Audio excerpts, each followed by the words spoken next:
Hello and welcome to my Stamina Necromancer PvP build. I'm gonna show you what sets I run on my Necro for solo and group play. Quick look to the character screen. We are Orc, we have 64 points in Stamina. We are running the Serpent Mundstone, Orsorger Smoke Beerhaunch as our buff food, and Stage 3 Vampire for the Undeath passive. Orc I really prefer on classes like Necro and Warden, because you get the speed, you get the weapon and spell damage, you get some health, you get some stamina, and you also get healing when you deal damage. And the healing isn't really bad, like it's really good healing. Other races possible are Imperial, Nord, Khajiit, Damner. Well, you can run every race works, just work better, right? Consumables, I'm using immovable poles. You get 10.4 seconds of CC immunity and major savagery plus the stamina sustain. You can also use the, potions that give speed instead of the major savagery, but sometimes I swap out Camo Hunter, so I'd lose the crit, and with these pots I actually have it always up, also on both bars, right? So usually I prefer those. Poisons on our back bar, just the escapist poisons, 4.4 seconds of CC immunity you get when it procs on a target, and also the target gets immobilized. Sets. Monster set, we are running Zahn here, we have 2 times heavy with the prismatic enchants. Then well fitted here and impenetrable here. You can also go with impin here, but I just had a well fitted shoulder. Zahn in general is really good for single target pressure. If you're fighting a tanky target or you're in a duel, it's the best set you can have. In group, it's still viable, also in GVGs. Solo, it's good, but you can also go with Barlock instead. Also in group, if you just want more raw damage, then go with Barlock here. Back bar, we are running a defensive set, which is Mara's Bomb. We get armor, we get crit resist, we got some healing taken, and healing when a negative effect is removed. Keep in mind, you don't need to remove it actively, like with the purge. It is enough when it gets reapplied. For example, a snare from the Templar's jabs. The first jab applies a snare to you, and the second jab also applies the snare. So the old snare gets removed, this will proc Mara's Bomb. Same with just everything. If you have Major Breach on you and someone else applies Major Breach, the old one gets removed, Mara's Bomb procs. Obviously with a 1 second cooldown. But also Mara's Bomb will remove every negative effect every 15 seconds if you have 6 or more, and provide you with a burst heal. This is super strong. Also with all those siege builds around, Mara's Bomb really helps. So we are running Sturdy Shield, Powered Sword. It doesn't matter what type of one hand you have, just the one hand empowered. You can also go with defensive, but I prefer powered lately. Then we have the reinforced boots, sturdy legs, and reinforced chest. Everything heavy, obviously, and prismatic enchanted. Then the usual one-piece trainee and sturdy, here medium gloves, also prismatic enchanted.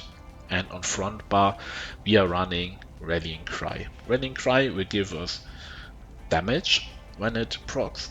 Also the 2 times crit chance is really nice. If you look at our crit chance, it's 33.4, which is really a lot for such build that actually doesn't really invest in anything going crit chance. So it's nice.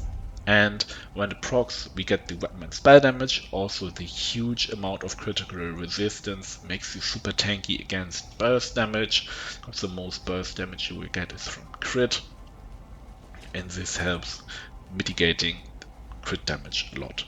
And for pressure, you obviously have Mara's Bomb healing you up when you get pressured by lots of dots, and also getting rid of the dots every 15 seconds. Reason why I choose Battle Axe is because we actually have, as I said, quite high crit chance. And Battle Axe gives 12% more crit damage. I prefer it over Maul, but you can also go with the Maul to get more penetration. Sharpened it is here, and I tried the Oblivion damage enchant. You can also go with the weapon damage enchant, but the Oblivion damage one actually, it did more damage and also helps executing people sometimes just better, but you can change what you prefer here. For Rallying Cry I also have 2 times the jewelry and infuse with the weapon and spell damage enchant, also giving some more magical recovery, and the sash in well-fitted prismatic enchant. Mythic of our choice is the Seed Serpent's Coil here, giving us major berserk and major courage, huge damage boost, but we gain a snare. We have Race Against Time to counter the snare, but in general you're also really tanky and can actually face tank some people, so you don't have to run around like some other people do with like 20 Swift. All infused, just go full damage. And yeah, that's about the sets. Skills here, I'm using Dizzy Swing as well as Spammable. You get also the Off Balance for the Off Balance stun, and also for our CP Exploiter. So Dizzy Swing is really nice. Executioner, when people get low, you will use this one instead of Dizzying Swing. Stalking Blast Bones, we are using the Magicka move, that's why I also invested some in Magicka Recovery. And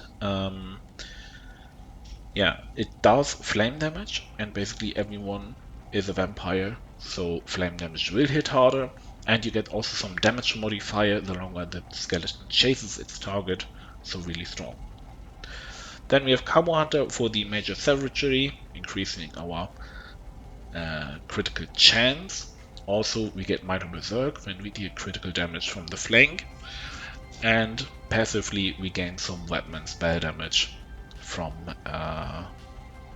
Slayer, 6%, which is nice. 6% because we also have Dawnbreaker here as our burst ult, and Rally as our source of major brutality, and we also get some minor endurance, a little bit more stamina regen, plus the burst heal if we use it.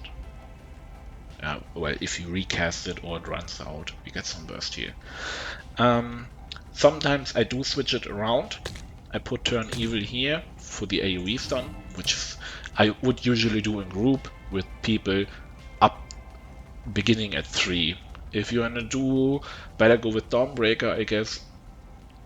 If you are more than 3 or more, I would advise going Turn Evil with Colossus.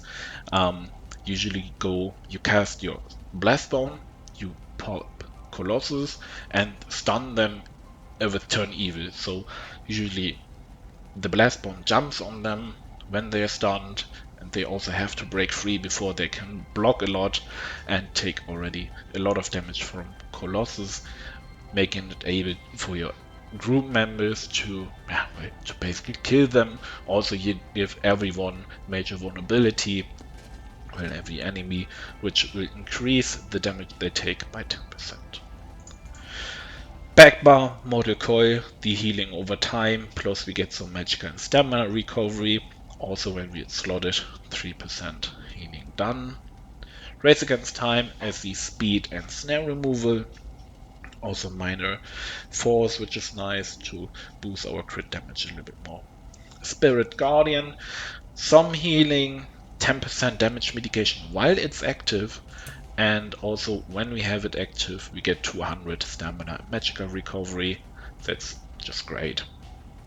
Resolving Vigor, another healing over time, plus we get the minor resolve and Summoner's Armor for the major resolve. Backbar here, I have Revenge's Goliath at our defense. It's super expensive but nice to use. You can use Spell Wall, but let's say today, the last time I checked, it's still bugged. Basically, when you use Spell Wall and you sprint with it, it doesn't work. You will still eat the full damage. So you actually have to walk, can't sprint. It's obviously way cheaper than Goliath, but doesn't really work that much. I prefer Goliath here. Champion points. We have Ironclad, Fuchs Mending, Mastered Arms, and Exploiter. Pain's Refuge, Sustained by Suffering, Survival Instincts, and Celerity.